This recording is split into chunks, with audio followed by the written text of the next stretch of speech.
Puis je suis un peu comme toi pour ce qui est des outils, Stéphane. Je travaille plus de façon orale. Ouais. Oui, c'est ça. Puis le PAS, je le fais quand même. Mais là, vous l'appelez le PAR maintenant. Nous autres, à l'époque, en 2011, c'était le PAS. Mais je m'en sers, mais oralement. Parce qu'il y a bien des usagers, quand je me pointe avec la paperasse, ils sont un peu sur le nerf. En tout cas, ça dépend avec qui. Avec Karine, on l'avait fait, puis ça avait super bien collé, hein, Karine? Mais c'est pas tout le monde qui répond aussi bien que Karine, puis tout. Fait que c'est ça, j'étais un peu préoccupé pour ce qui est des outils. Puis c'est comme s'ils veulent qu'on laisse des traces. Mais on en laisse juste dans notre façon de travailler avec l'équipe, on laisse des traces auprès de notre équipe aussi. T'sais. Ça, des fois, c'est pas assez considéré, je pense. En tout cas, c'est sûr que ça dépend des milieux. Puis, c'est ça. Fait que je suis bien content de voir tout le monde. C'est une des premières fois que je participe à ça. Je trouve ça le fun. Si je me permets, Hugo, Ouais. tu es dans une équipe SI. Ouais, suivi intensif dans le milieu. Suivi intensif dans le milieu. Bon, comme moi. Puis les équipes ont déjà une panoplie de paperasse, les plans d'intervention, l'accueillette de données, les ci, les ça. Ouais, je suis Nous, d'accord il avec faut toi. arriver avec encore autre chose. Il y a toutes sortes d'enjeux là-dedans. Ça dépend avec qui tu travailles. Tu peux avoir un impact avec quelqu'un, des fois, qui est illettré aussi. Ah oui, c'est ça. Il y en a beaucoup. Là. Il y a à peine écrire leur nom. Là. Ouais. Il y en a pour certains qui répondent mieux aux outils papier que. Puis il y en a d'autres qui ne veulent juste pas te parler parce que tu as un vécu en santé mentale. Ils trouvent que tout d'un coup, tu n'es pas compétent parce que tu as été malade. Ils nous confondent avec les travailleurs sociaux. Ouais. Mais je vais passer la parole à Audrey parce que là, je commence à être gêné. Vas-y, Audrey. Allô, donc moi, je travaille aussi à Laval dans l'équipe SIM. On est 2 équipes à Laval, donc chacun un père aidant. Ça fait 1 an et demi que je travaille dans cette équipe-là. J'ai fait ma formation en 2019. Oui. Donc, voilà, c'est ça. Mes attentes, c'est de voir... Tu oublies quelque chose, Audrey, d'important. Audrey, elle a fait le début de la formation par aidant la semaine passée et elle a eu des bons commentaires positifs. Alors, je tiens à le souligner devant tous. Alors, je suis aussi formatrice de la formation à QRP, par aidant réseau. Donc, c'est ça mes attentes. Moi, c'était simplement de voir les parents aidants, puis avoir des nouvelles, puis me tenir au courant. Moi, je suis quelqu'un qui aime ça, être à jour dans tout. Voilà. Je cède la parole. J'essaie de voir qui n'a pas parlé. À Marc. Allô, moi je m'appelle Mark Walford. J'étais dans la cohorte de l'année passée, 2019, avec Audrey, Maxime et Alexandre. Est-ce qu'il y a quelqu'un d'autre? Est-ce que c'est Marc-André? Je ne sais pas. Alors, je travaille comme intervenant par aidant dans un organisme communautaire, PCSM, perspective communautaire en santé mentale, dans l'ouest de l'île de Montréal. Je suis toujours le premier, le seul aidant dans l'ouest. Dans le vrai West Island, il y en a quelques-unes dans le CIS de l'ouest de l'île, mais on ne les considère pas comme vrai West Island. Mais j'aime bien ça, j'aime beaucoup le travail. J'ai fait la formation en l'hiver 2019. J'ai commencé comme aidant en janvier 2019. Et j'aime bien ça. Et ça a eu des grands défis les 6 derniers mois, comme beaucoup d'autres personnes. Et j'ai aussi aidé comme formateur dans le cohorte anglophone ici à Montréal en février, avant la pandémie. Et je pense que c'est tout que je peux dire pour le moment. Merci, Marc. Et je vais nommer M. Alexandre. Bonjour tout le monde. Moi, je suis Alexandre Duguay, je suis père aidant à Rimouski. Dans le fond, moi, je fais 3 jours au suivi intensif puis une journée à Santé mentale Québec, BSL. J'ai fait ma formation en 2019, puis j'adore ça pour le moment. J'aime bien ça. Puis juste de voir tout le monde aujourd'hui, ça remplit mes attentes. Là. Non, c'est facile. Annie Bossé, tu peux y aller. Bienvenue, Alex. Merci, Alexandre. Je suis vraiment contente de vous voir. La plupart, Tu vois, bon, il y avait Stéphane Jean-François que je connais pas, c'est tout. Puis je trouve ça le fun. Ça fait vraiment longtemps qu'on s'est pas vu. Moi, je suis toujours là. Fait que ça va faire 11 ans cette année. Je suis. Des fois, j'ai des petits. Un peu comme Hugo disait, tu sais, parce que je suis seule dans mon milieu. Mais je reviens, là, tu sais, ça me prend pas trop de temps, là, que je reviens. Mes idées de faire autre chose s'en vont rapidement parce que je fais des groupes sur le rétablissement puis je vois des beaux rétablissements chaque semaine évoluer. Alors, c'est ça ma job. Je travaille dans un SUV, je fais des groupes présentement, Zoom, un présentiel. Est-ce que ça va rester? On ne sait pas. On est 10, peut-être. Donc, le reste, c'est en Zoom. J'adore. Je partage l'écran. C'est très formateur. On fait un processus de rétablissement de 15 ateliers. Je vais en faire aussi axé vers l'emploi. Prochainement, un Zoom vraiment nord-sud de la Nodière parce qu'on n'a plus de père aidant. Il est allé travailleurs sociaux à Douglas, le père aidant du Sud. Fait que je vais offrir un petit peu de ça dans le coin, dans la Nodière nord-sud. T'es seul dans la Naudière? Hein? T'es seul dans la Naudière? Non, il y a un autre père aidant au SI. On travaille en collaboration. C'est Dominique Maillot qui donne présentement la formation père aidant là, en ce moment, là, la deuxième semaine avec Sandrine. Donc, c'est ça. Moi, dans le fond, je m'implique aussi à la QRP parce que la formation de 2 semaines, on l'a passée à 3 semaines avec un comité suite à l'étude qu'il y a eu il y a quelques années. Fait qu'elle a été améliorée à 3 semaines et toute la nouveauté de ça et des choses à mettre ben, tu sais, pas juste la nouveauté, là, la mise à niveau finalement de la formation qui a été plus, en fait, moi on a mis beaucoup d'exemples concrets, d'exemples vécus à travers la formation pour que expérimenter les outils, pour que la formation soit, quand j'arrive comme père aidant, je sois plus outillée. Donc, cette mise à jour-là va être offerte possiblement par la QRP là, en formation continue, mais sous forme de moments, pas trop longs non plus, là, maximum une demi-journée. Quand c'est sur Zoom comme ça, c'est plus difficile, moi, je pense, de faire une journée. Donc voilà, j'ai un projet personnel qui s'en vient bientôt, je ne peux pas en dire plus, mais c'est relié au SI-SIV. Fait que je suis très heureuse d'avoir finalement enligné ma patente vers ça. C'est ça. Je m'implique dans plusieurs projets de recherche. C'est ça, là, j'aime beaucoup la cause. Alors, je vais laisser la parole à Benoît Saint-Pierre, que ça fait longtemps que je n'ai pas vu puis parler.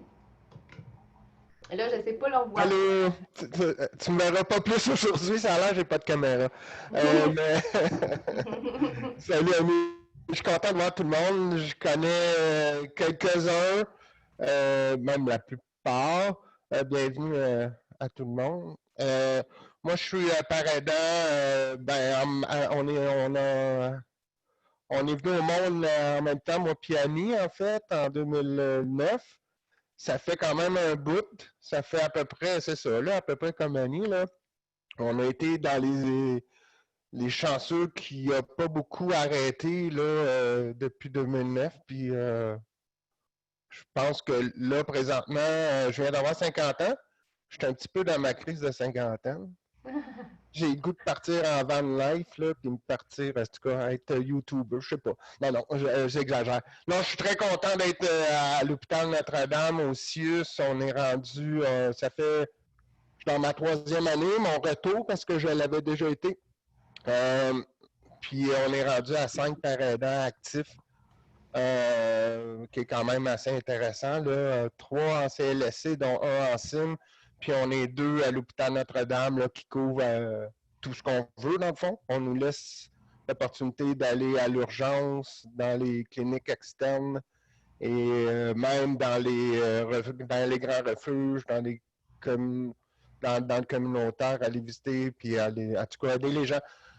C'est sûr que la COVID en milieu hospitalier, ça a un peu changé la chose. On a beaucoup aidé. Là. Moi, ce que je suis fier, puis c'est peut-être banal pour quelques-uns, mais ici à Notre-Dame, les gens qui étaient dans les unités n'ont jamais cessé de pouvoir sortir à aller fumer. On les a accompagnés. J'étais fier comme père aidant de faire ça parce que je sais que si je serais fumeur, en tout cas, moi, je suis très, très fier d'avoir pas vraiment tenu mon bout longtemps parce que le monde a dit, regarde, on va leur donner les moyens de sortir avec de l'accompagnement. Puis c'est ça que j'ai fait pendant un petit bout. Là. Aujourd'hui, les choses se replaçaient, nos groupes pouvaient peut-être repartir, des choses comme ça, mais là, il y a une orange qui est arrivée, là, qui fait comme, OK, on attend un peu.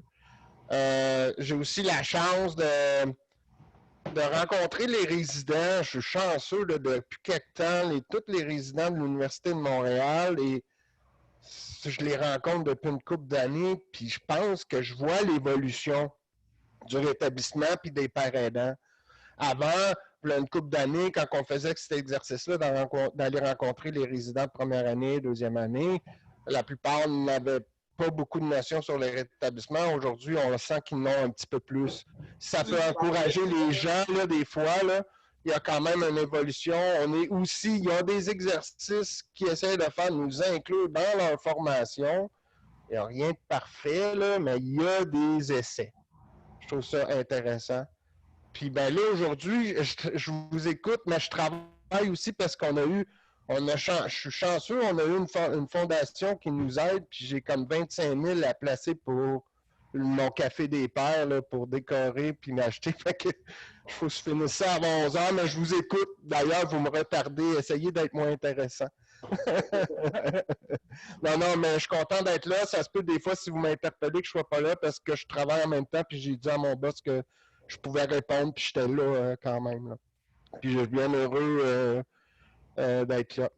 Puis. Hey Benoît, ouais. Benoît, vous autres, c'est ça, vous êtes plusieurs dans un même établissement. Je me rappelle pas, est-ce que vous avez, vous autres, comme une espèce de coordination de pères aidants dans l'hôpital ou je parlais à un moment donné, là, que vous ayez comme un. C'est ça. Je te dirais que. C'est plus, c'est pas, c'est peut-être moi là qui est plus le père aidant de liaison, si tu veux. C'est-à-dire, au lieu de la personne, n'importe qui a besoin du service d'un père aidant, pas trop savoir à qui faire affaire, ben il m'appelle moi, mais je considère qu'on est assez égal à égal là, entre nous. Tu comprends? Ben, c'est sûr que parfois. Ben, pardon? Coordonne. Je coordonne, mais tu sais, on est tous capables de coordonner à un moment donné, mais c'est sûr qu'à un moment donné, il faut que les gestionnaires puis les boss, il faut qu'il y ait quelqu'un à communiquer, puis c'est moi qui communique. Puis aussi à travers les différents besoins qu'un intervenant, qu'un professionnel a besoin, ben ils vont peut-être plus venir vers moi. Ouais. Merci. Je sais qu'à l'inverse, là, Stéphane, tu pourras me dire, mais au Saguenay, vous aviez une coordo pendant des années, puis là, vous n'avez plus de coordination pour le territoire. Tu peux mimer, mais attends un peu. On t'entend pas. C'est juste parce que c'est intéressant, parce que chaque milieu j'essaie juste de trouver comment enlever ton micro. Chaque milieu a des façons différentes de gérer le travail des pères aidants. Oui, vas-y, Stéphane, je t'entends. Oui, j'ai perdu l'image. J'ai perdu les images. Donc, on te voit. Ça reviendra. Oui, OK. Non, nous, on a eu une coordination pendant 2 ans et demi. Il y a eu une mise à pied, en tout cas, des problèmes à l'interne. Il y a eu remplacement. Ça n'a pas fait. Dossier trop difficile à gérer. Puis ce qui arrivait, c'est que les pères aidants avaient plus d'expérience que la personne qui avait été engagée pour coordonner. Fait que là, on n'a plus vraiment besoin. Puis on se réunit, puis on fonctionne très bien sans coordination. C'était pour nous décoller parce qu'on était loin, puis on n'avait pas de communauté de pratique. Il aurait fallu se rendre à Québec, il aurait fallu... Moi, je veux juste rajouter, parce que Jean-François, il mentionnait tout à l'heure que lui, dans sa région, c'était difficile, puis tout ça. Mais il faut dire que dans la région du Saguenay, quand la QRP a décidé d'aller préparer les milieux, il y a eu, les gestionnaires ont été sensibilisés, puis quand un gestionnaire est sensibilisé, il y a plus, par expérience, de chances que ça fonctionne. Moi, à chaque fois que j'ai changé 1000 fois de gestionnaire, ça a été plus difficile. Là, quand j'ai des gestionnaires qui sont là, qui croient en la cause, fait que peut-être Jean-François, je t'inviterai à regarder comment on peut faire avec la QRP pour développer ta région, de préparer les gens là, dans ce sens-là. Je suis tout à fait d'accord avec toi que les personnes quand les gestionnaires embarquent, là, Ouais. ça marche. Oui, Ça marche. je te remercie, Annie, parce que c'est ça que j'avais pensé tantôt. C'est un peu con, je n'avais jamais pensé que je pouvais préparer avec la QRP parce que les autres, ça lui prend une référence. Si tu n'as pas de référence quelque part pour te baquer, ben, ils vont dire, bon, on ne sait pas c'est quoi qu'il veut. Un mandat de la QRP de faire. C'est ça. Je vous arrête juste 2 secondes. J'irai juste à Benoît pour qu'il termine, puis on va continuer. Je vais juste terminer par rapport à justement le Centre national qui nous demande d'utiliser des outils là, particulièrement là, dans les équipes SI, là, que j'ai fait ça aussi. Là.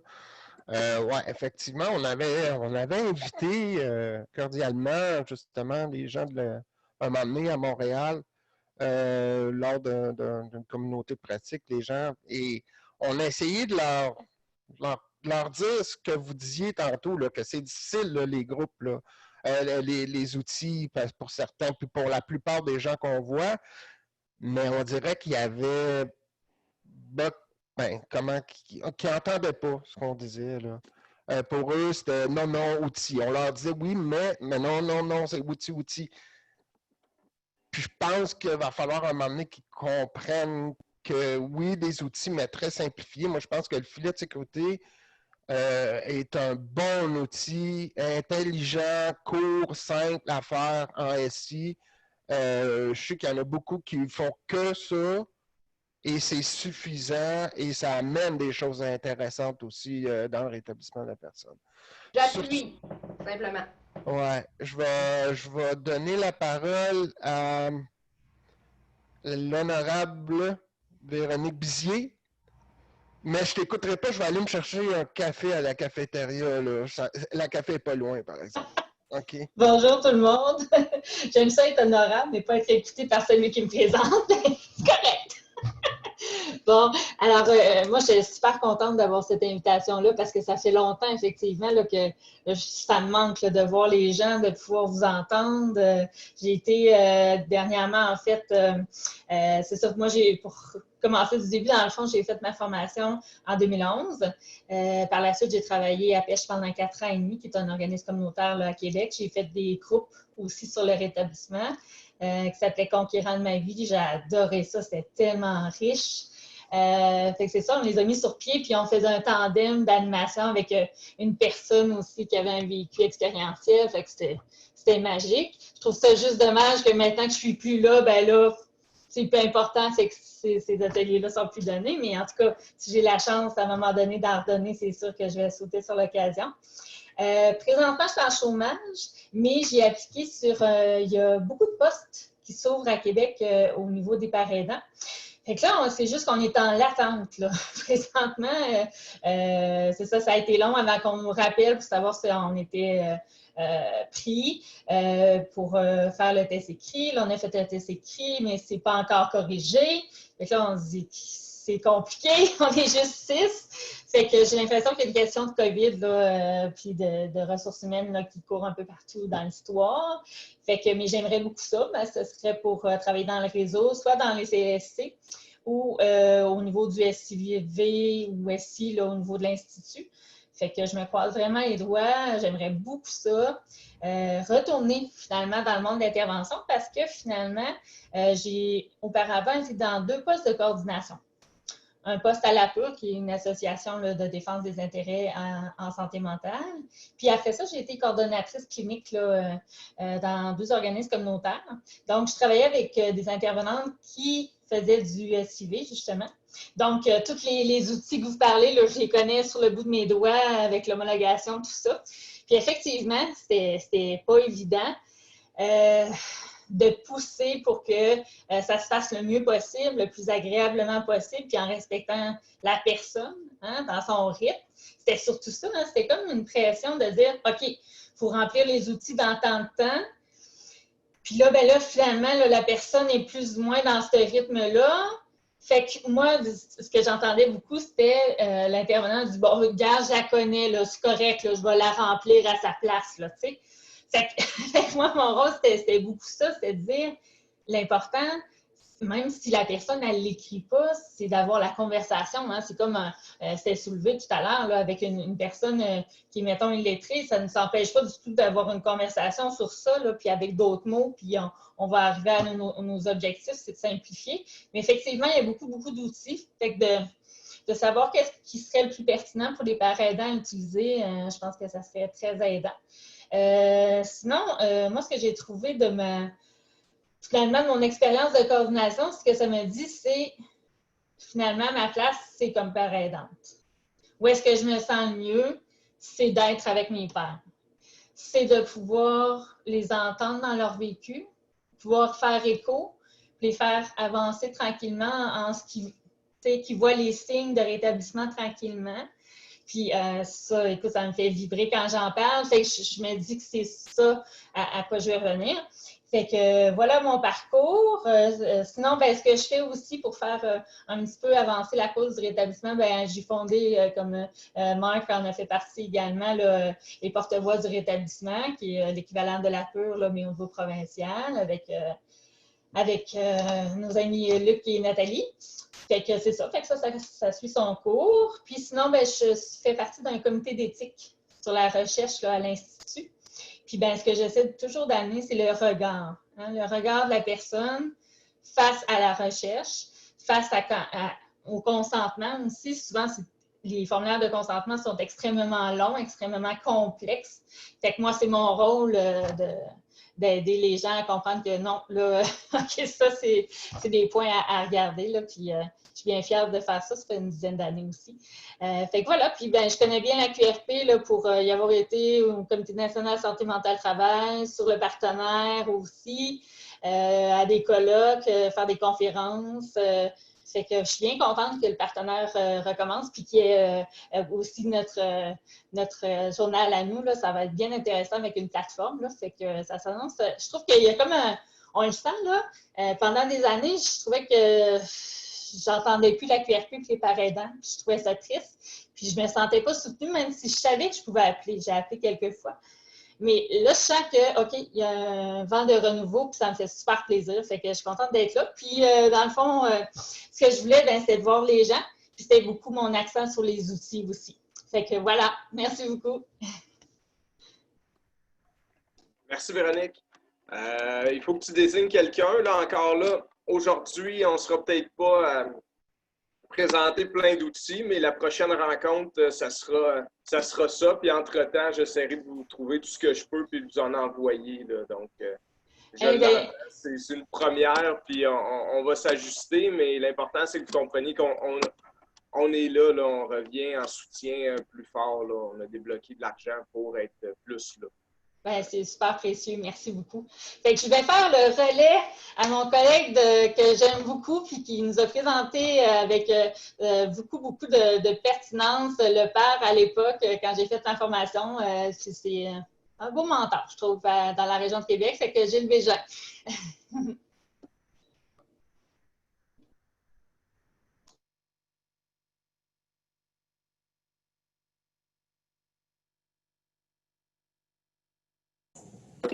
Est-ce que vous m'entendez?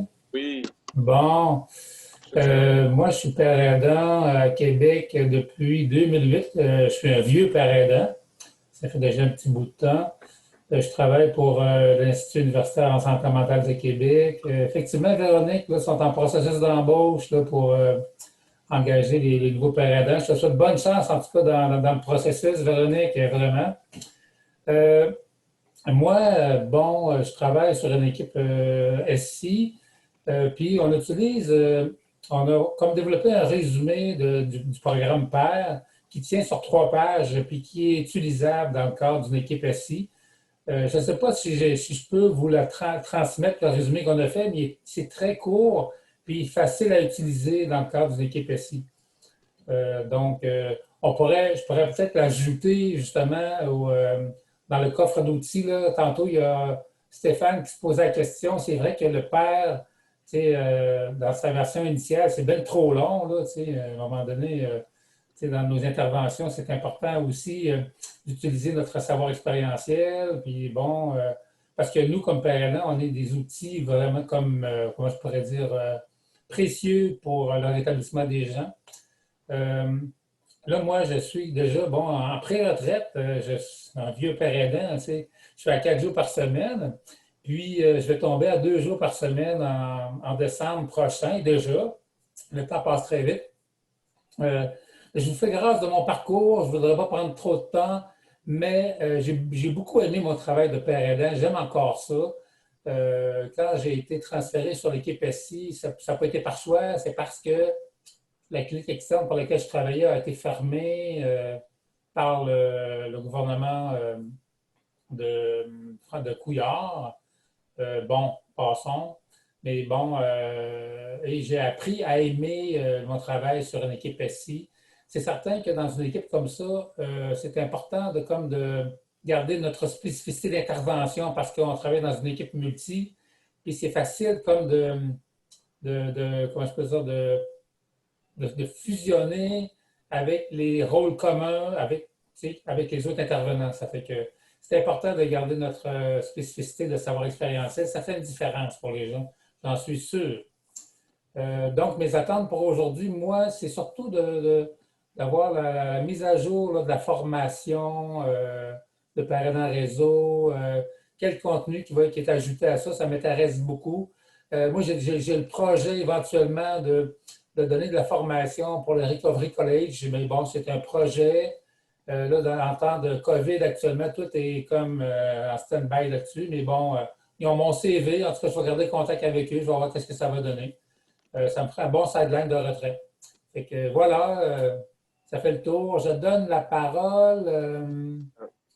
Gilles, dis-moi, toi, de ton côté, tu as tenu peut-être avec Véronique un certain temps, mais je pense depuis longtemps, la communauté de pratique de Québec, pour ceux qui connaissent moins la région, là, qui est en pause, là, je pense, mais je me trompe-tu? Vous avez une communauté de pratique pendant quand même plusieurs années? Oui. Oui, puis c'est moi qui lançais les invitations et qui a organisé les communautés de pratique. Là, j'ai donné le flambeau à d'autres pères aidants de Québec, mais ils sont en arrêt à cause de la COVID actuellement. OK. Présentement, c'est ça, il y avait la communauté de pratique de Québec, il y en a une à Montréal, puis j'imagine Saguenay, ça s'apparente à une Saguenay-Lac-Saint-Jean, une communauté de pratique aussi. Il y en avait 3. J'ai bien aimé animer ça dans le temps. Et on avait une formule là, interactive, mais non pas seulement interactive, mais on donnait comme je déléguais comme des pères aidants à chaque communauté de pratique, à savoir, je leur demandais à ces pères aidants-là qu'est-ce qu'ils pouvaient présenter comme contenu en savoir expérientiel ou comme outil.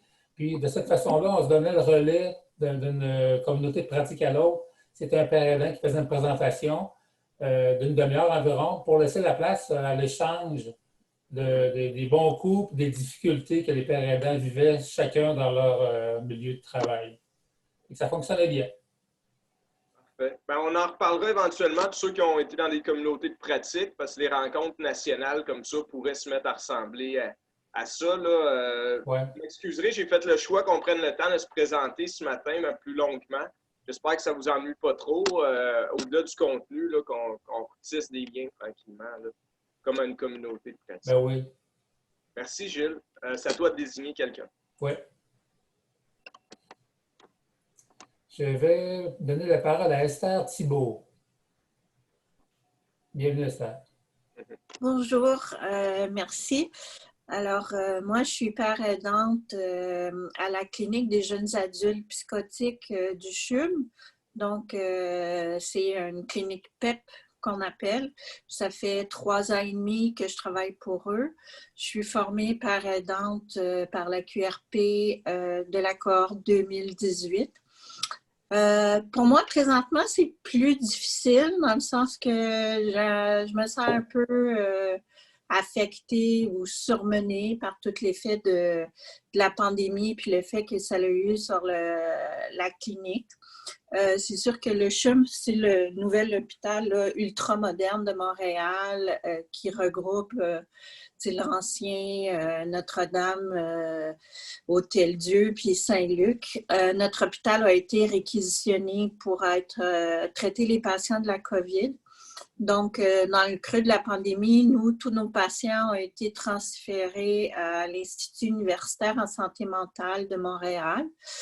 Pendant 3 mois, c'est ça, j'ai fait du télétravail. Actuellement, nos patients sont venus.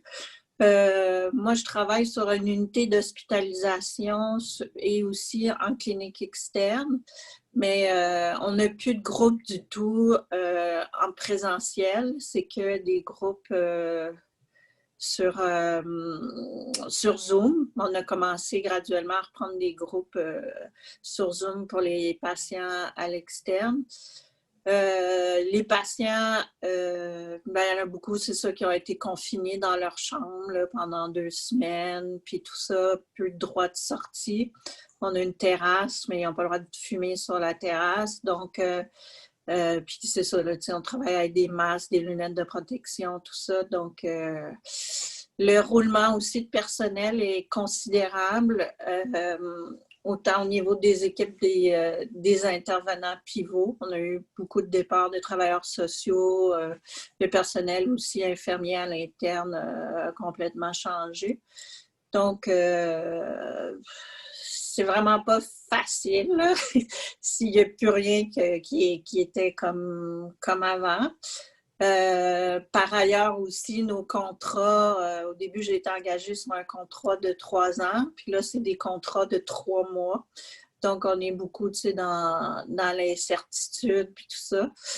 Fait que c'est très, très stressant. Je suis dans une période de remise en question des motivations. Donc, l'importance pour moi aujourd'hui, c'est peut-être d'avoir un réseau de soutien, puis de s'entraider, parce que c'est sûr que c'est ça, là, pour moi, c'est vraiment plus difficile. Je remets en question aussi la poursuite de ma carrière comme père aidante, tout ça. Parce que là, c'est ça, le milieu devient c'est très, très rigide, très, très structuré. Là. On est comme en milieu de guerre, tout ça. Fait que le père aidant, c'est comme passe un peu en dernier. Là. Fait que c'est un peu c'est pas évident. Fait que je suis là pour avoir du soutien de votre part présentement. Là. C'est quelque chose qui semble qui a du sens pour toi, là, si on essaie de créer une espèce de filet entre nous, là, à défaut des fois d'en avoir par nos employeurs ou par d'autres choses. Oui, c'est ça, parce que je vois aussi un peu l'histoire de certains pères aidants, qui avaient le vent dans les voiles, puis tout ça, puis comment ça se termine des fois, ou qui sont tablettés, ou tu t'épuises, puis des fois, c'est pas parce que tu n'as pas donné le meilleur de toi-même, c'est qu'à un moment donné, dans le système, ça devient plus complexe. Puis c'est ça, je suis contente pour les gens de Québec où qui ont réussi à créer de véritables postes. Mais pour nous, à Montréal, c'est pas fait encore, là. Puis c'est ça. Ouais. Merci, Esther. Merci d'être là. Ouais. Donc, c'est à toi, si tu veux passer la parole à quelqu'un. Il reste Guylaine qui a écrit une partie de sa présentation, mais tu peux prendre la parole, Guylaine. Il y a Marc-André aussi. Il y a quelqu'un par téléphone, je pense. OK, je vais passer la parole à Guylaine Harvey. Là.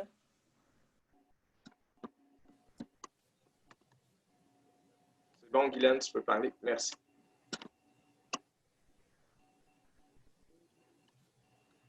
Allô, allô? C'est parti momentanément. Moi, je voulais juste dire à Esther, si je peux me permettre, qu'à un certain moment donné, dans la pratique du père aidant, il est évident aussi que le père aidant lui aussi, il a besoin de prendre soin de lui-même là-dedans. Tu sais, je t'écoutais, puis je te disais, c'est pas parce qu'on est père aidant qu'on n'a pas de problématiques de santé mentale nous-mêmes, tu sais. Fait qu'il faut se regarder un peu, puis s'arrêter, puis être capable de se voir nous-mêmes aussi dans notre cheminement, parce que à force d'aider des gens qui vont mal, puis de prendre leurs besoins sur nos épaules, ben, à un moment donné, ça l'explose. C'est ça que je voulais dire. Tu sais, le père aidant aussi, c'est pas parce qu'il est père aidant qu'il n'a plus de maladie mentale, si je peux me permettre de dire ça. Là, tu sais. Fait que, ouais, comme tout professionnel, là, il y a différentes choses qui font en sorte qu'on est plus en forme.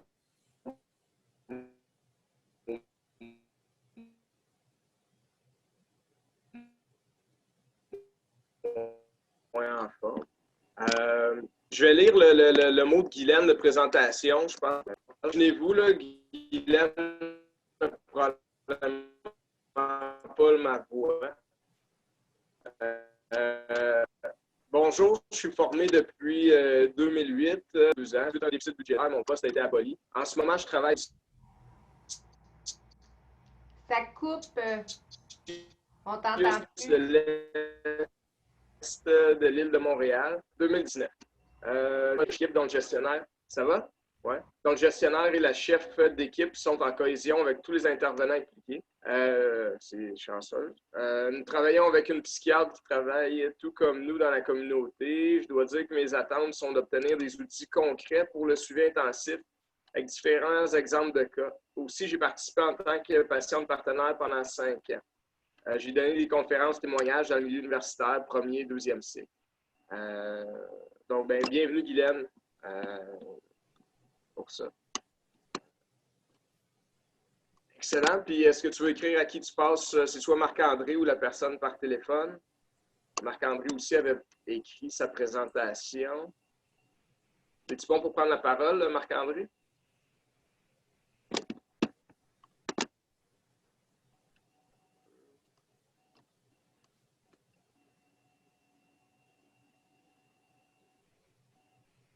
Oui, Marc.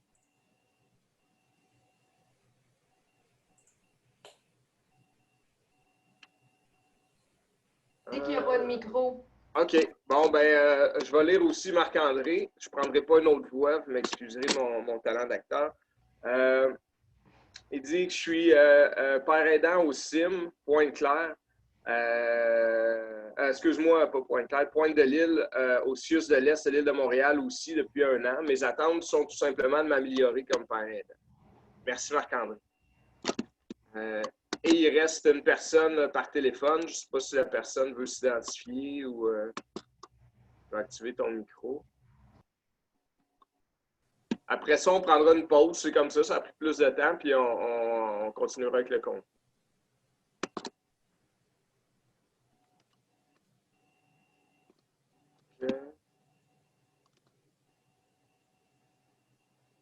Bon, ben, c'est pas plus grave que ça. On va attendre. Puis Bernard Ramon. Benoît, tu lèves-tu le pouce pour prendre la parole?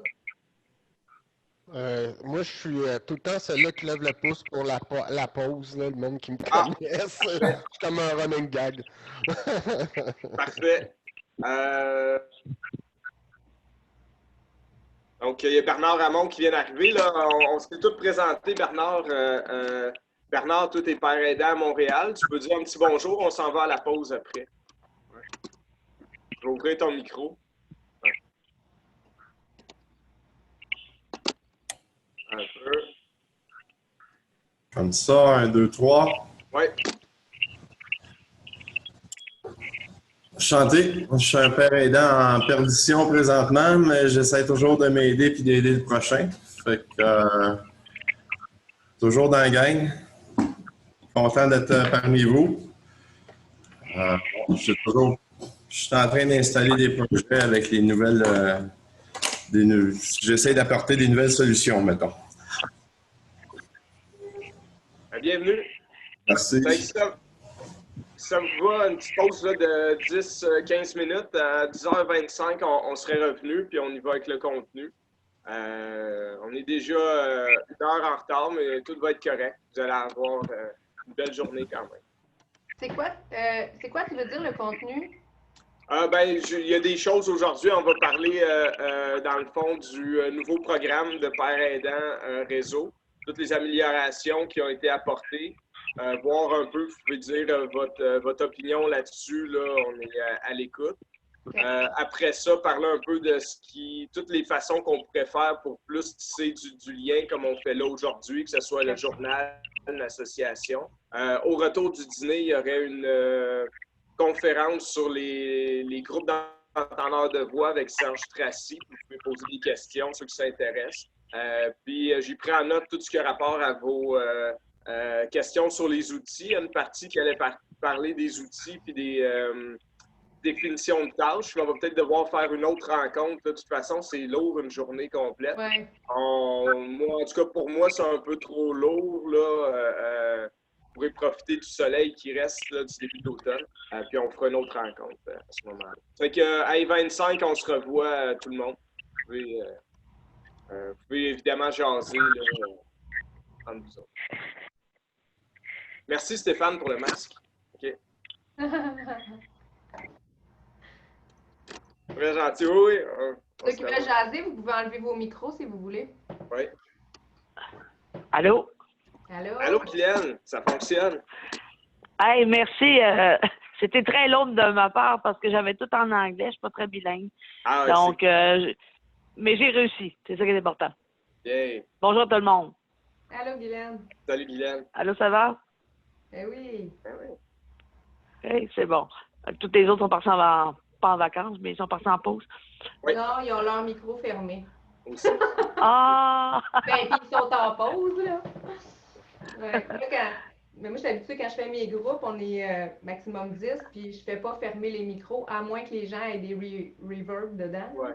Fait qu'on peut changer interactivement, c'est le fun. Ah ben, c'est mieux, on a l'impression d'être réellement dans une salle de réunion, là, en même temps, là. Oui.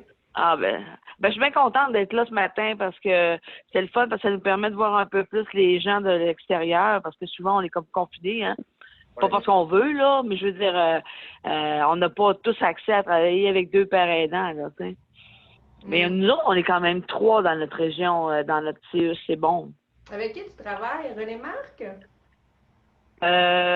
René Marc, Marc-André. Ah oui, Marc-André est avec, OK.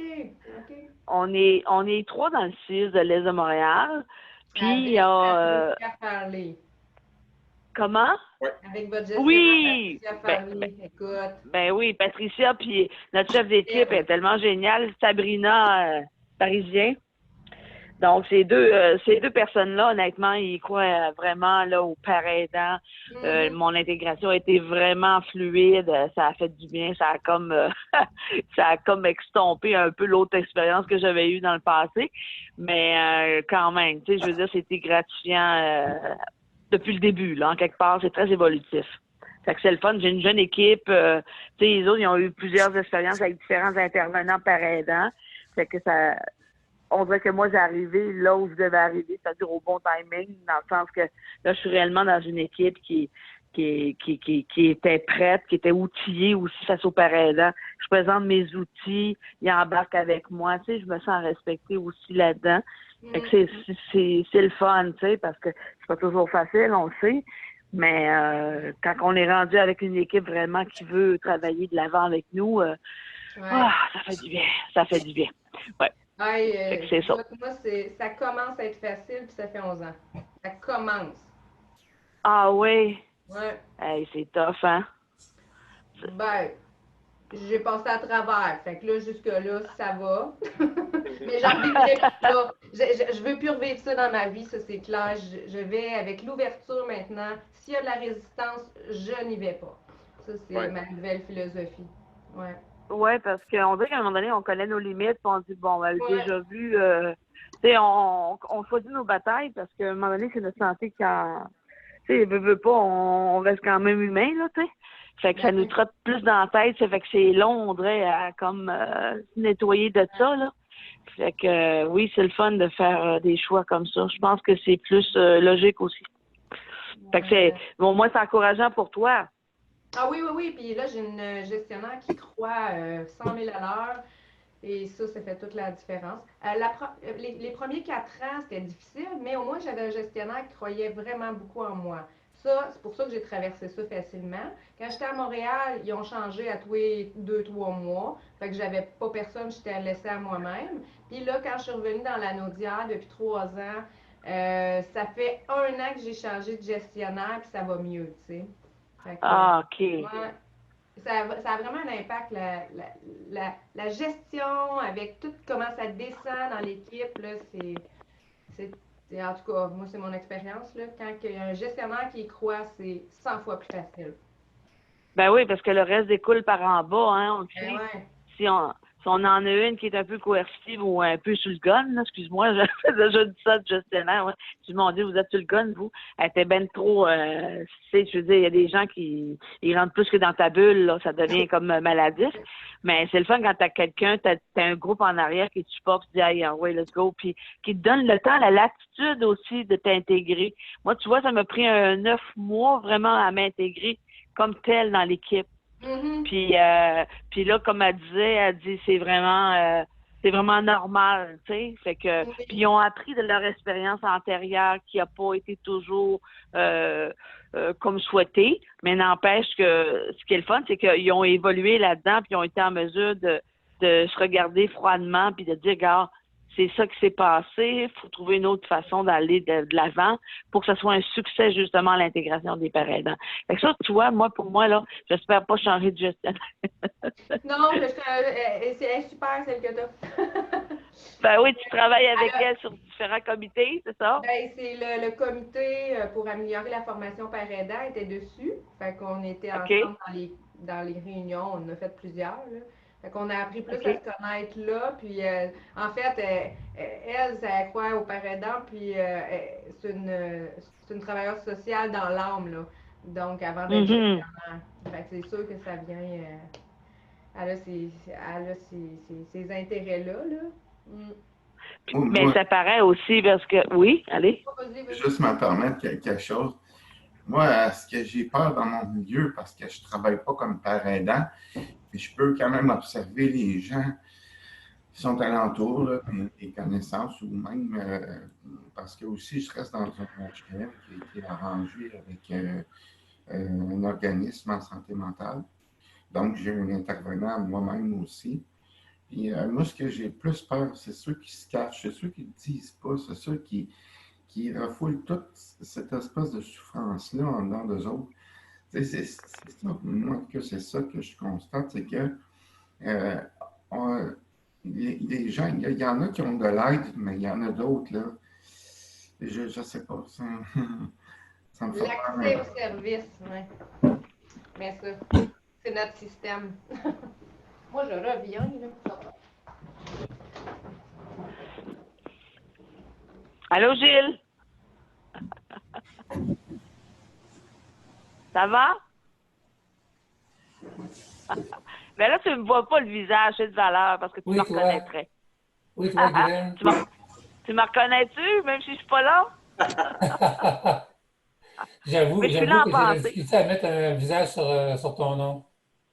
Ben, c'est ça, mais là, malheureusement, je suis un peu plus anonyme aujourd'hui. Vois-tu, je suis un peu préhistorique chez moi. J'ai mon ordinateur tout inclus là, de bureau, mais j'ai pas de webcam. Tu sais, c'est ça le problème. Puis le iPhone du travail avec qui je vous parle, ben lui, il y en a un, mais c'est parce que j'entends pas bien sans ça. Fait que j'essaie de pallier les deux, là. Ça m'a pris un temps fou avant d'être avec vous, là. Mais j'écoutais vraiment ardemment tous les témoignages que vous avez faits de votre introduction, là. Fait que c'est pour ça, là. Comment tu vas, Gilles? Ça va bien? Faites bon? Je travaille toujours comme père aidant à l'Institut universitaire en santé mentale de Québec, là. Ah, ça doit être intéressant, hein? Puis on m'a sur une équipe SIM. Et, je suis là à l'équipe SIM depuis 3 ans et demi. On m'a comme déplacé là. Ça m'a pris, bon, un bon 6 mois à m'adapter là, au rythme de travail de l'équipe, là. Ouais. Mais c'est une équipe de jeunes, dynamiques. La psychiatre qui est là, ça faisait longtemps que je la connaissais. Donc, ça m'a aidé à m'adapter. Puis, donc là, ça va bien. Je suis en pré-retraite actuellement. Oh, t'es chanceux. Ben, oui, on peut dire ça. Mais en fait, Guylaine, je considère que j'ai toujours été chanceux, moi, depuis mon début de carrière comme père aidant en 2008. Hein. T'es sur ton Ah, X, ben oui. Gilles. Comment? T'es sur ton X. Ah oui, c'est ça, hein? Je ne réussis pas à agrandir mon écran. Est-ce que vous m'entendez quand même? Ben oui. Ben, oui. Dans l'extrême droite, tu as les 2 icônes là, qui te permettent d'ouvrir ton écran, là, plein écran. Tu le vois-tu? Est-ce que tu nous vois, Guylaine? Moi, je vous regarde, oui. Ah, OK, c'est bon. Parce que nous, on ne le voit pas, mais je me demandais si tu nous voyais. Ben, c'est ça. C'est parce que moi, j'ai pas de photo, j'ai pas de caméra. C'est ça le problème. Ah, je viens d'en voir un autre. Bonjour, Bernard. Enchanté. C'est Guylaine. Oui, ben je t'ai déjà vu, mais dans une autre formation, quand on est allé dans un chalet, là, je sais pas trop où, là. Ah mon Dieu, OK. Il y a longtemps. Ben, il y a pas tout seul avec toi, là, mais on était tous en groupe, en communauté. Ce qui reste au chalet, reste au chalet. Hein? Oui, c'est au chalet, mais je me rappelle pas de la formation, mais c'était fort intéressant. On avait tous les pères aidants, c'était bien fun. Oh là là. Dans quelle Bon, région? C'était... Bon-Rivière, ça se fait-tu? C'était là aussi, Annie. Oui, oui, j'étais là, mais c'était dans quelle région, dans ça? Hey, Mauricie. c'était beau. Ah, Oui. c'était... Puis il y avait de l'eau. Oui, sur le bord du fleuve. Ah, oui. Oui, puis il y avait pas les cerfs-volants, mais ceux qui... sur le bord de l'eau, là. Oui. Il y avait... Oui, c'était vraiment génial. Puis quelque chose à Trois-Rivières. Oui. Oui, c'était bien génial, ça. Bon, c'est pas quand on peut se réunir. L'autre bord, c'est pas la Mauricie, c'est l'autre bord. C'est pas rien. Trois-Rivières. Pauline, Dobine. Le centre, c'est ça, mais au-dessus de Victoriaville, là. Parce que moi, je suis du sud. L'autre, c'est pas pareil. Ça... Chaudière-Appalaches, mais c'est plus loin que Chaudière-Appalaches. Bon, c'est qu'on va recommencer bientôt. Là, on attend. On m'a imposé des écouteurs ici. J'ai l'air de Bernard de Rome, là. Si la tendance se maintient. Tout le monde entendait dans le centre nos conversations. Bon, rien de privé. Ta question, c'est toi qui posais la question, c'est intéressant par rapport... Oui, c'est l'impression que j'ai par rapport à... D'où le rap, là, le père, là, de la Madame Copeland, hein, qu'elle s'appelle? Copeland. Comment? Hélène Copeland, je me trompe. Elle vient d'Ontario. Elle vient d'Ontario? Elle n'est pas du nord des États-Unis, cette dame-là? OK. Ben, moi, ce que je me rappelle, là, puis le père, c'est ça. Ah, OK. Mais, en tout cas, moi, j'ai eu l'impression à la conférence de Rick Gosha, là, qu'ils ont plus de facilité à faire collaborer les gens. Peut-être qu'ils ont moins de sécurité du revenu. Peut-être leurs assurances, c'est plus compliqué, puis ils se rallient plus facilement à ce qu'on leur propose. Parce que ici, les gens sont, je dirais pas gâtés, là, mais comment ils ont de l'aide sociale, même s'ils consomment, ils ont de l'aide sociale quand même, ils sont habitués. En tout cas, c'est un feeling que j'ai. J'aimerais ça entendre votre avis là-dessus, sur l'approche américaine versus la nôtre. Bien, c'est sûr qu'il faut l'adapter, puis de plus en plus, tu sais, ce qu'Annie disait tantôt, de ramener avec le concret de nos expériences de travail, de ramener... On essaie de faire ça depuis des années parce que c'est ça qui revenait il y a 5 ans en consultation, c'est que c'était pas assez pratique. C'est sûr qu'il y a des différences culturelles. Tu sais, tu regardes, mettons, ben, tu sais, au Québec, la défense de droit, c'est séparé de la part aidante. Les alternatives, souvent, ils n'aiment pas ça, le mot rétablissement. C'est que là, à un moment donné, s'il y a des différences culturelles qu'il faut bypasser, là, tu sais, pour quasiment utiliser changer notre langage, tu sais, parce Ouais. qu'aux États-Unis, où on parle de rétablissement, pas tout le monde, là, mais beaucoup. Puis ici, il y a une partie de la population, une partie de nos pères que ça passe pas, ce langage-là, parce qu'ils trouvent que c'est Même, de la récupération du réseau public. même Laurence, le mot père aidant qu'on utilise, Ouais. parce qu'on a trouvé ça en anglais, peer specialist, ou peer, je pense que c'est peer specialist aux États-Unis. Peer support worker. Le mot peer en anglais est nettement plus utilisé qu'en français. Mhm. Moi, j'ai combien de fois que je me suis fait demander si j'étais dans une communauté religieuse ou s'il y avait des mères aidantes aussi. Ouais. Père.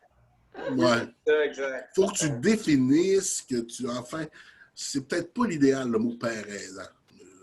Mais maintenant, ça commence à se faire comprendre, mais il faut le définir vraiment, vraiment beaucoup. Ouais, là-dessus, là, il y avait des gens qui m'ont dit on va te présenter notre père aidant. Puis là, il va arriver un gars avec un mohawk puis des bottes à cap. Puis il dit t'es un prêtre, toi? Je comprenais pas vraiment. Donc, tu t'es débarrassé de ton mohawk? Ouais. La pérédance, au départ, c'est puisé dans les 12 étapes des AA, qui est le parrainage. Oui. Le début de tout ça, puis l'histoire de pouvoir donner de l'aide vers les autres.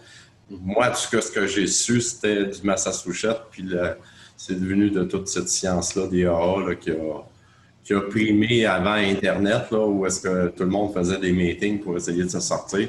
Ouais. De tous les côtés, là. Bon, on l'a expérimenté. Si ceux d'entre vous qui ont été hospitalisés, vous avez bien pris connaissance qu'on rencontre des gens, on se soutient, on se donne notre numéro de téléphone, on s'encourage. Ça part de là, le père et pour, finalement. Oui, mais la médecine n'est pas assez bonne. Je me suis j'ai-tu fait quelque chose? Oups. La médecine au Québec, ils essayent un petit peu trop de nous chouchouter. C'est mon avis. De nous chuchoter, je veux dire, quand on est utilisateur de service? Oui. Ils ont une attitude condescendante souvent. Ouais. Ça vient au niveau institutionnel, si tu préfères, là, comme blocage. Ben moi, j'ai goûté à la méthode dure. Là. Je vais avoir 50 ans cette année, moi aussi. Mes premiers déboires en psychiatrie, c'est de 1991. C'était la méthode RAID, là, avec de la médication dure, là. L'Aldol et tout ça. Non, ça commence.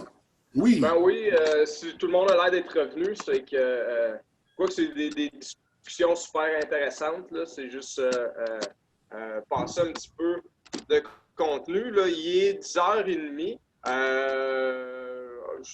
C'est difficile à dire. Là, on va essayer de passer 45 minutes peut-être sur le nouveau programme, de vous entendre là-dessus.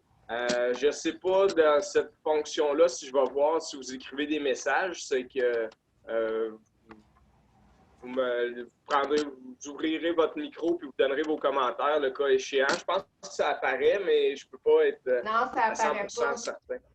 On peut pas. Mais check, attends. Ouais, si tu vas dans plus, il y a converser, puis là, mettons, je dis allô, oui. est-ce que vous allez voir ça qui apparaît? OK, bon. Fait que, On peut le parfait. mettre en petit. On va y aller avec le programme de... Hein? On peut le mettre en petit de l'autre côté de l'écran. Rapidement, je ne veux pas prendre trop de temps là-dessus. Sur le Montréal, la communauté de pratique, j'ai déjà fait une présentation sur l'historique de Père aidant réseau. Je veux juste quand même là, faire un petit tour d'horizon. Vous voyez les images et tout ça? Oui. Ouais. Okay. Est-ce que tout le monde ici a connu la période avant qu'il y ait des pères aidants dans leur vie? C'est la période où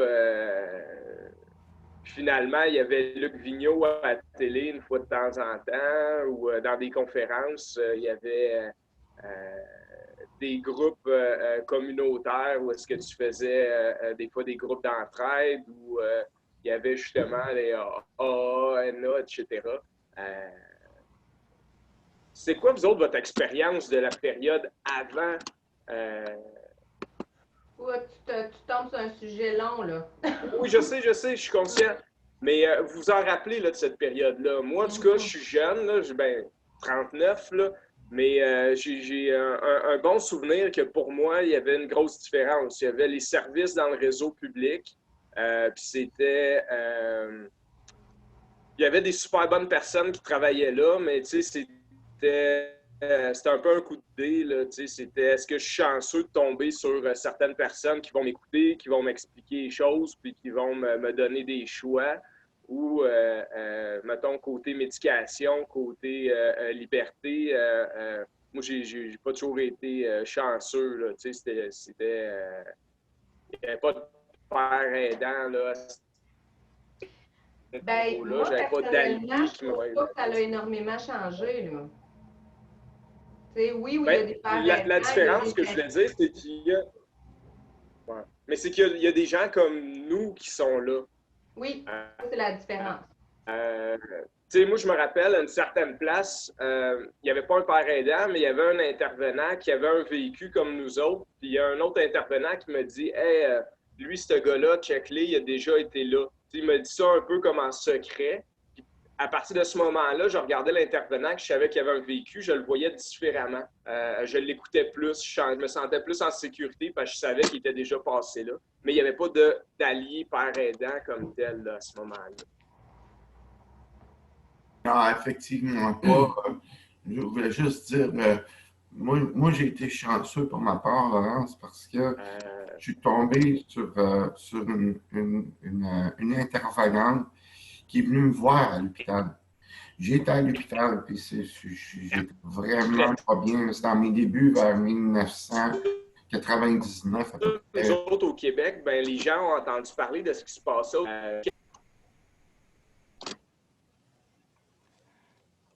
En fait, c'est ça ce que je voulais dire, c'est que moi, j'étais chanceux parce que l'intervenante est venue me voir en psychiatrie, tu sais. Mm-hmm. Elle a passé des pas pour venir me rassurer puis me dire regarde, Jean-François, inquiète-toi pas, ça va bien aller, tu sais. Ça a fait comme un déclic. C'est à partir de ce moment-là que j'ai plus jamais revenu en arrière dans ma maladie, tu sais. Excuse-moi, je remercie. Tu sais, aux États-Unis, il se passait à peu près la même chose que nous autres, là. Il y avait de l'entraide entre pairs. Il y en avait probablement plus parce que le réseau de la santé, dans bien des cas, ça coûte de l'argent, etc. Puis il y a eu une différence, c'est qu'autour de 85 à peu près, il y a eu une place où ils se sont mis à étudier la paire-aidance. Je ne veux pas vous écœurer avec ça, là, mais ils se sont mis à étudier, voir qu'est-ce que ça donne. Puis il y a du monde qui ont sorti des chiffres, tu sais, comment c'est, là, donc dire, mettons, tu investis 1 pièce dans des pères aidants, ben ça te rapporte 7 pièces au final. C'était pas ça exactement, là, puis j'ai pas la méthodologie exacte, mais il y a du monde qui sont mis à prouver que, bon, il y avait un avantage à la paire aidance. Puis l'État de la Géorgie, autour des années 2000, a décidé de dire, ben l'assurance maladie va rembourser. L'assurance maladie des États-Unis, là, le Medicaid, c'est plus pour les gens qui ont moins d'argent, va se mettre à rembourser les services de père aidant ou va donner de l'argent aux organismes père et pour qui donnent des services. Puis il y avait 3 conditions pour rembourser les services de père aidant avec l'assurance maladie. C'était que le père aidant ait une formation reconnue, certifiée, qui est que le père aidant fasse partie d'une équipe. C'est que ça ne soit pas comme quelqu'un d'un bureau là, ou qui est à la maison chez eux et qui prend des appels. C'est qu'ils veulent que le père aidant fasse partie d'une équipe. Et l'autre chose, que le père aidant ait un soutien clinique et moral. Qu'il y ait du monde qui l'aide, une équipe de père aidant. Fait qu'au final, c'est les politiciens, c'est les gens qui gèrent l'argent qui ont dit ça prend une formation pour les pères aidants si on veut rembourser, parce que c'est eux autres sont responsables de l'argent des taxes, finalement. C'est avec l'histoire de pères aidants certifiés, c'est vrai que ça part de l'expertise des pères aidants, que ce soit dans les groupes de 12 étapes ou dans les groupes alternatifs ou de défense de droits. Mais c'est vraiment le réseau public qui a demandé comment je vais faire, moi, pour certifier qu'il y a une qualité tant au nord ou au sud de la Géorgie qu'à l'est. Comment est-ce que je m'assure que mes taxes sont bien dépensées? Ils ont fait une formation. Puis ça a été la première formation à cet égard-là là, en Géorgie. Il y avait New York, il y avait d'autres places qui avaient des formations du genre. Mais c'était vraiment les premiers en Géorgie qui sont mis à rembourser ça. Puis aujourd'hui, c'est Medicaid de tous les États qui permet de rembourser le travail de père aidant avec les mêmes conditions. Après ça, c'est chaque État qui décide. Je ne sais pas, vous autres, si vous aviez entendu parler de ça en 2005-2006, parce qu'au Québec, c'était beaucoup à travers la QRP, le colloque qu'il y a eu en 2005 puis en 2006, la revue Le Partenaire, que Daniel Gélina avait écrit beaucoup là-dessus, avait popularisé l'idée de père aidant. Okay? C'est que là, au Québec, on s'est mis à se dire « Ah ouais, ça peut être des vrais jobs dans le réseau public. » Tu sais, c'est pas obligé d'être dans le communautaire. Parce que ceux qui étaient là avant, vous le savez, là, le communautaire a toujours engagé des gens qui avaient un vécu expérientiel, mais c'était un peu, c'était différent d'un organisme à l'autre, ça dépendait de la personnalité du monde. Mais là, ça devenait réel que, bon, un pays développé pouvait dire non, il y a une reconnaissance de l'expertise de nos pères. Juste pour la petite histoire, puis je la dis rapidement parce que je ne veux pas prendre trop de temps là-dessus, mais ceux qui sont à Québec, Gilles, Véronique, vous pouvez me dire les détails, mais ce que je me rappelle, c'est qu'à La Pure, il y avait entre autres Nathalie Lagueux qui avait qui avait bidé à l'agence, dans le temps c'était des agences, pour créer une formation de père aidant. Ça veut dire d'à peu près 10 000 $ pour créer une formation de père aidant. En même temps, le réseau public est inspiré par les meilleures pratiques, puis le ministère a contacté, je pense que c'était Luc Vigneault, puis éventuellement Diane Harvey, pour créer un programme de père aidant au niveau national. Et sans rentrer dans les détails, le ministère disait, bien, nous autres, on ne travaillera pas avec la Pure parce que la Pure est régionale, ça prend un organisme provincial. Et là, c'est là qu'il y a eu des espèces d'ententes entre la Pure et la QRP pour dire, on va travailler ensemble pour créer un programme de père aidant. Et là, dans le fond, le ministère, lui, il mettait 25 000 $.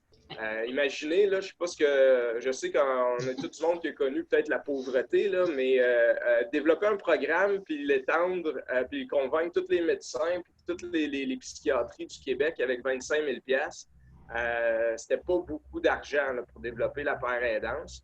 Ah non, effectivement. Mais c'était ça, c'est qu'ils ont pris l'argent, ils ont pris le 25 000, puis ils ont pris le 10 000 que la Pure avait eu, puis ils ont créé le programme de père aidance ensemble. Mais ça ne s'est pas fait tout de suite. C'est quoi la première chose que vous pensez qui est important pour créer un programme de père aidant? Qu'est-ce que vous auriez fait en premier avec 25 000 $? Bien, ils sont allés le chercher en Géorgie, puis ils l'ont traduit. Okay. Ce qui s'est passé, en fait, c'est vrai, mais en fait, ils ont créé une formation avant d'être allés en Géorgie. Il y a un groupe de gens, par et pour, mais aussi des milieux d'embauche, là, mettons Québec, puis l'Institut de l'Est, là, à Montréal. Une couple de monde, là, puis la QRP, puis le ministère, puis la Pure, ont créé une première formation de par et pour, de père aidant. Mais finalement, il paraît que ça ressemblait plus comme un peu au modèle des éducateurs spécialisés. Il manquait quelque chose. On a essayé de le faire à partir de notre expertise, puis je ne sais pas si c'est vrai ou pas, mais j'ai entendu dire que ce n'était pas vu comme suffisant. Peut-être qu'on ne reconnaissait pas notre expertise locale dans ce temps-là, puis qu'ils se sont dit, ben c'est pas assez spécial. Mais il y a vraiment eu une première mouture, puis à un moment donné, ils se sont dit non, il nous manque quelque chose, puis là, ils sont allés chercher aux États-Unis. Puis on a pris le programme. Mais il faut savoir que la première formation, c'était en 2008. Le programme, c'est pas ça qui est fait au départ. Le programme, ça a été, l'important, ça a été d'ouvrir, excuse-moi, j'ai avancé ici, ça a été d'ouvrir les milieux. Bon, excusez-moi, là, je joue là-dedans. Faire la promotion. Tu sais, t'as beau faire une formation puis de former 1 million de pères aidants, s'il n'y a personne qui est là pour nous engager, ça ne sert à rien. Fait que le premier job qu'on a eu à Pères aidants réseau, ça a été d'ouvrir les milieux. Puis Nathalie Lagueux, qui est devenue rapidement coordonnatrice, Nathalie, elle avait, puis elle a encore, un bon charisme, là, donc de faire des conférences, hein, ceux qui se rappellent de sa conférence de BS, ATS, etc. Donc, que les gens aiment la personnalité ou ne l'aiment pas de Nathalie. Elle, ce qu'elle amenait dans ses conférences pour les gestionnaires, pour les équipes, c'était « moi, j'en veux un comme ça ». C'était ça un peu, c'était l'idée de... elle ouvrait les milieux à dire « Ah, ben nos pères sont peut-être des gens compétents après tout, sont peut-être des gens inspirants après tout, etc. » C'est que pendant les 2-3 premières années, c'était surtout, à ce que je comprends, là, des conférences, de l'ouverture, la même chose que Luc Vigneault faisait, puis probablement ce qu'une partie de vous autres faisiez, là, ce que Jean-François dit, les conférences qu'il fait, que moi je fais aussi, que probablement Véronique, Gilles, Maxime, Bernard, etc. Et après ça, il y a eu la formation. Et assez vite, on s'est rendu compte qu'il fallait aussi offrir du soutien. Parce que les pères aidants, ben, c'était pas facile. On s'est cassé les dents assez rapidement à dire ben, finalement, vous pouvez pas. Même ceux qui voulaient nous engager directement, ça ne marchait pas avec les syndicats. Puis ça a été très difficile. En tout cas pour plusieurs personnes. Aujourd'hui, juste pour vous dire, il y a eu, là, ça, c'est les chiffres de 2009. Fait que là, 1 an, c'est que là, il doit y avoir à peu près 200 pères aidants qui ont été formés par Pères aidants réseau. Ça veut dire 15 20 par année. Il y en a déjà 61 qui sont à la retraite. C'est pour te dire qu'on a formé pas mal de monde qui était déjà avancé en âge. Gilles, bientôt, on va tomber à 62 en population inactive. Tu dis que tu prends ta retraite, là, je fais une blague. Mais il y aurait à peu près 126 pères aidants formés par Pères aidants réseau qui sont actifs là, présentement. Puis il y en a 66 seulement au Québec qui sont vraiment des pères aidants, là, qui font le job de pères aidants, qui sont formés par Pères aidants réseau. Concernant ces chiffres-là, je veux juste quand même dire, il y a d'autres formations de pères aidants qui vont se dire de pères aidants au Québec. Les chiffres que j'ai là, c'est les chiffres de pères aidants réseau. Il faut comprendre que nous autres, notre mandat, le ministère, en finançant pères aidants réseau depuis le début, ce qu'il demande, grosso modo, c'est la même chose qu'il demandait en Géorgie, c'était « trace-moi une ligne entre ceux qui sont in et ceux qui sont out ». Trace-moi une ligne entre ceux qui vont avoir une formation comme les qu'on juge correct, puis ceux qui n'ont pas cette formation-là.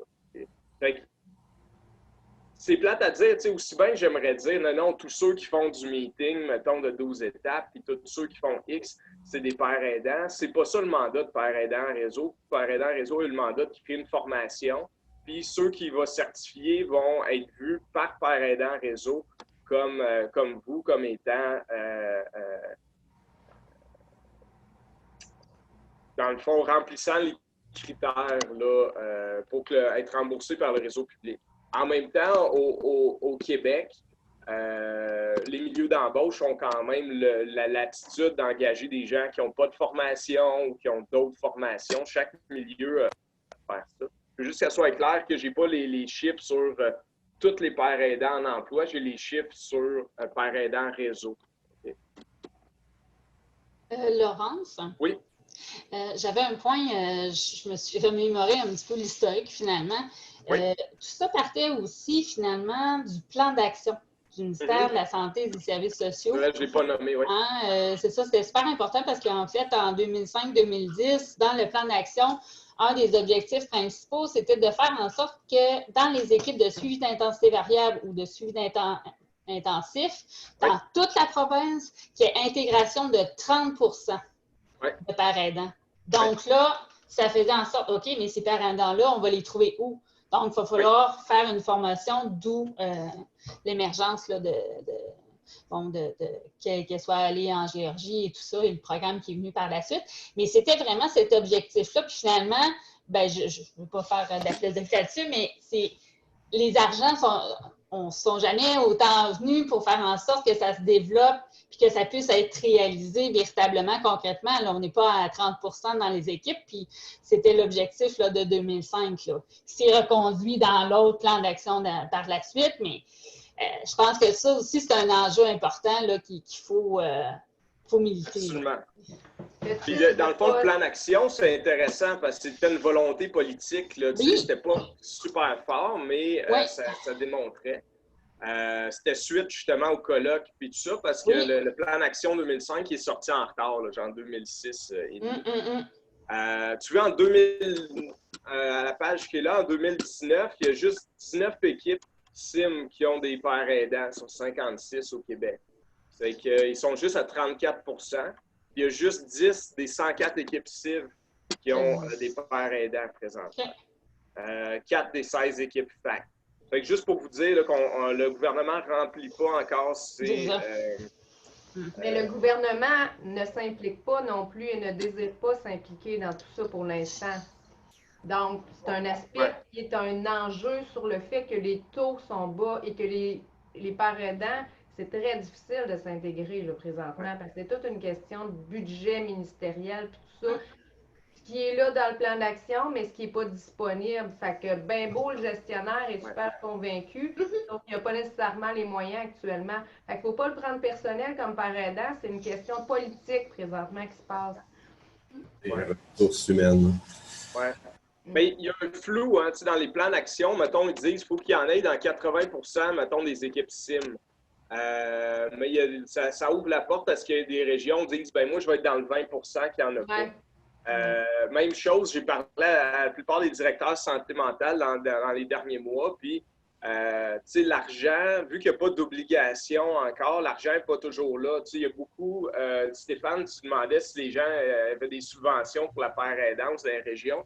La plupart des régions financent leur père aidant avec Belle Cause. Pas la plupart, mais il y en a une bonne partie qui vont financer avec Belle Cause ou la fondation de leur hôpital. Donc, ce n'est pas de l'argent de leur budget interne dans bien des cas. Mais ça, on n'a pas de pouvoir là-dessus, c'est que je ne voudrais pas qu'on s'étende trop à ce niveau-là. C'est juste d'en être conscient. Puis peut-être que dans le côté d'avoir une association, d'avoir un syndicat un jour, quelque chose pourrait nous amener à avoir plus de force que d'être chacun dans notre petit coin, mais ça dépendra là, de vous autres.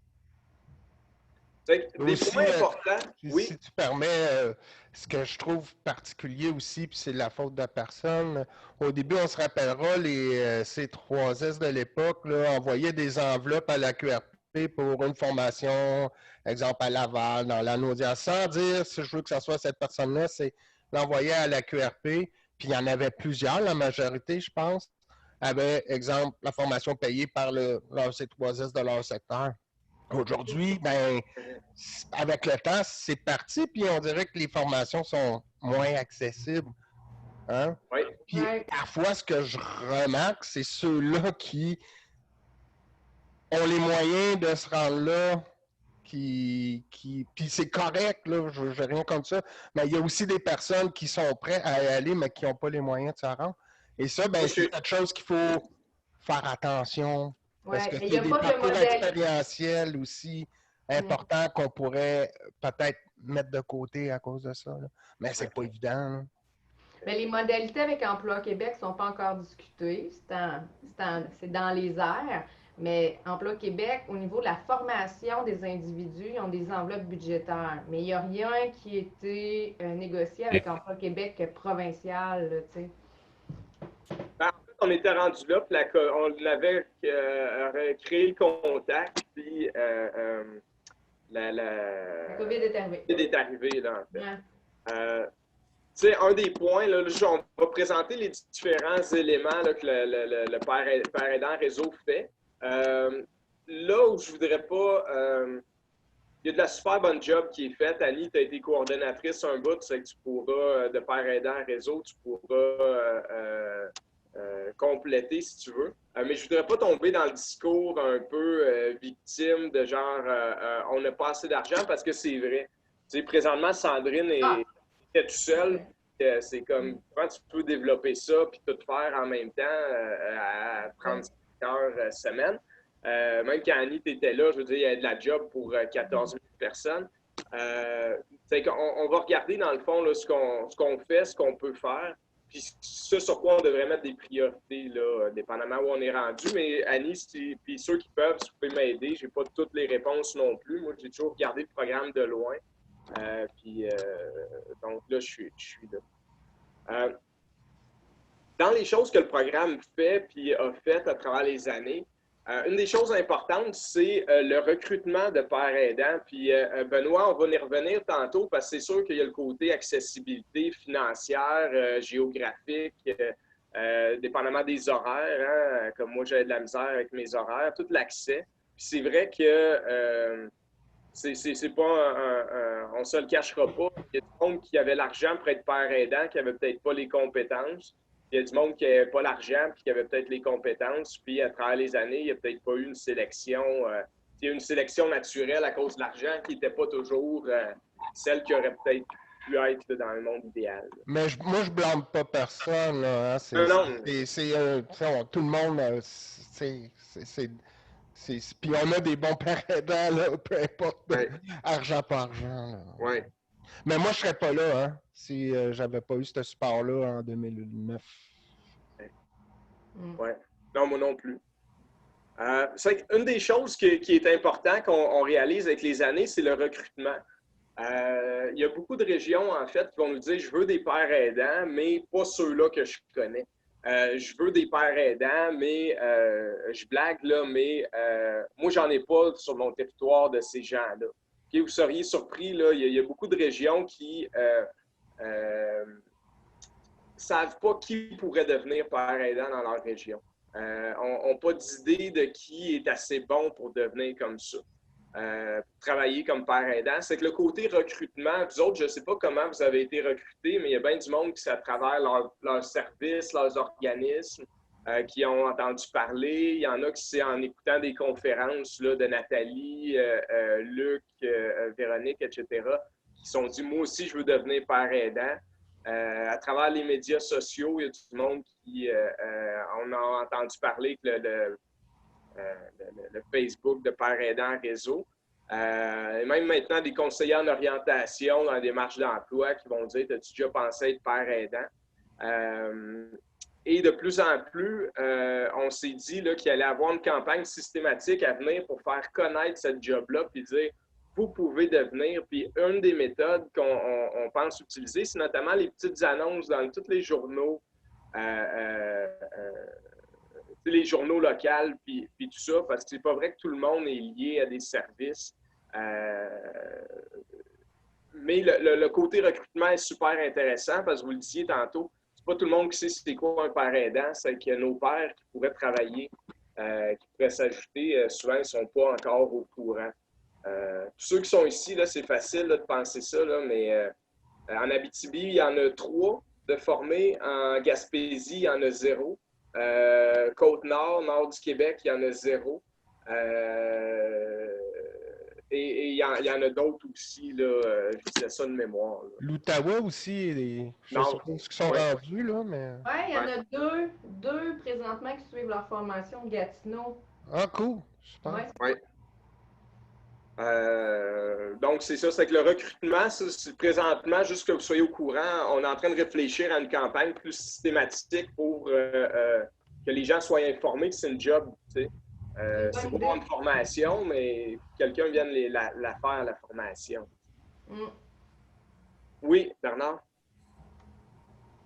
Là, je t'entends pas. Attends, Moi, ici, je suis à la maison du père à Montréal parce qu'il m'est arrivé des aventures, puis je ne veux pas raconter ici.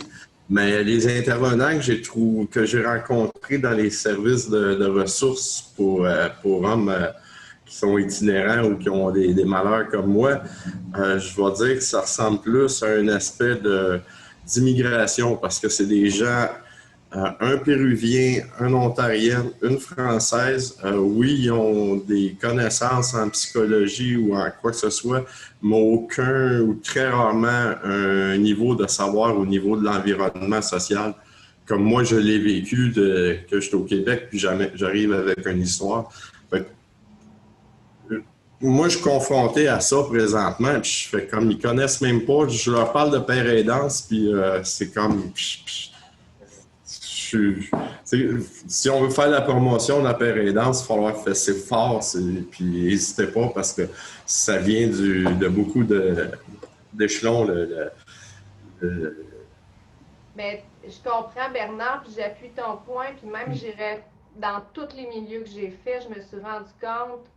Moi, j'ai de la facilité avec les gens à faire des groupes. Les personnes en rétablissement, c'est facile pour moi, j'adore. La relation avec les professionnels, de prendre ta place, ils n'ont jamais entendu ou ils ont entendu parler de rétablissement parce que c'est dans le plan d'action. Mais qu'est-ce que ça veut dire? Hey, là, on part de loin. Oui, je connais ça. Alors, la santé... on n'a pas les mêmes mots quand on parle. La personne, moi, elle va voir son intervenant. Moi, je veux travailler en collaboration avec les professionnels. Puis là, on se rend compte que il va falloir que tu y expliques aux professionnels ce que tu veux dire. Oui. Fait on est dans la sensibilisation au niveau, je vous dirais, que ce soit tous les professionnels, le niveau de connaissance du rétablissement, il n'est pas très élevé. Et ça a un impact dans notre intégration puis dans le rétablissement des personnes. Parce que les personnes, quand ils vont les voir, si on a l'option de dire, moi, je fais du traitement puis que c'est la médication qui est la seule et unique ultime solution, c'est parce qu'on travaille à ramer par en arrière, les parents aidants, on ne va pas dans le même sens. Ça, c'est un gros enjeu. Moi, j'ai un contre-argument, Annie, par rapport à ça, par exemple.